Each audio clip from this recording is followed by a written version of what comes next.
Allez, PAB. Fais-le comme tu es dans la vie, avec toute la sérénité et la décontraction qui te caractérise. Et il n'est pas parti vite. Très vite. Voilà, il faut se rabattre, donc il va être au portant et rester derrière peut-être.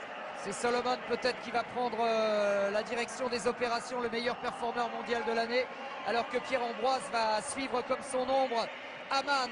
Ouais, il se rabat un petit peu violemment, mais bon, c'est Solomon qui mène devant Aman et Pierre-Ambroise. C'est Suleiman en troisième position à la corde. Ouais, Suleiman qui a pris la corde, Pierre-Ambroise en quatrième position, Solomon droit comme un i. On l'a dit, hein, il va courir sous les conseils de Johnny Gray. Le recordman des États-Unis, une 42-60, mais je pense que Solomon il a le potentiel pour courir ça aussi un jour, peut-être pas aujourd'hui, mais oui, c'est Simon qui accélère, qui veut essayer de passer maintenant à l'extérieur. Ça va passer assez vite quand même, assez vite, 50-28. Il est pas mal, Pierre-Ambroise pour l'instant, même s'il est enfermé à la corde. Mais ça va s'ouvrir. Dwayne Solomon en tête, Pierre-Ambroise en deuxième position, Nick Simmons, l'Américain, qui passe maintenant en deuxième position. Pierre-Ambroise qui va se battre. Mohamed Aman est là également derrière avec Mohamed, le Saoudien Aman qui est passé dans le trou de souris. Attention à Aman, il vient de passer dans le trou de souris alors que Pierre-Ambroise coince un peu là. Il coince un petit peu. Il n'est pas dedans, Pierre-Ambroise, il n'est pas dedans, c'est pas vrai, il n'est pas dedans. Suleiman à l'extérieur qui passe Mohamed, Solomon seul en tête devant Simon. Ça va être les deux Américains qui vont sortir en tête. Ouais, mais Aman est derrière, Mohamed Aman et Suleiman derrière alors que Pierre-Ambroise est battu. Nick Simmons et Mohamed Aman qui a lancé le sprint pour l'Éthiopie. Regardez ce garçon, il ne lâche rien. Mohamed Aman, champion du monde devant Simmons et troisième place pour Suleiman. Et grosse déception, disons-le quand même, pour Pierre-Ambroise. Que s'est-il passé, Mehdi? C'est incompréhensible là, il a manqué d'énergie.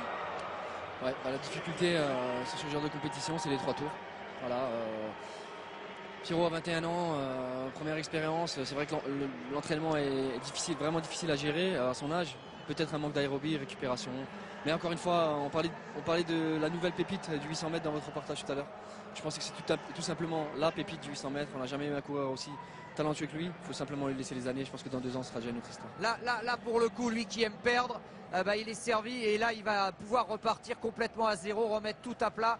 Je pense que là, le ciel lui est quand même tombé sur la tête. Je pense qu'il ne s'attendait pas du tout à ça. Et comme au numéro 1 mondial, Dwayne Solomon, regardez où il est, à l'entrée de la ligne droite, et vous allez voir où il finit, juste devant Pierre-Ambroise à l'avant-dernière position. Dwayne Solomon. Il faut accumuler, il faut passer les 3 tours. Cette accumulation est difficile. Il a dit lui-même, Pierre-Ambroise, qu'au tour précédent, il avait été en sur-régime pendant 750 mètres.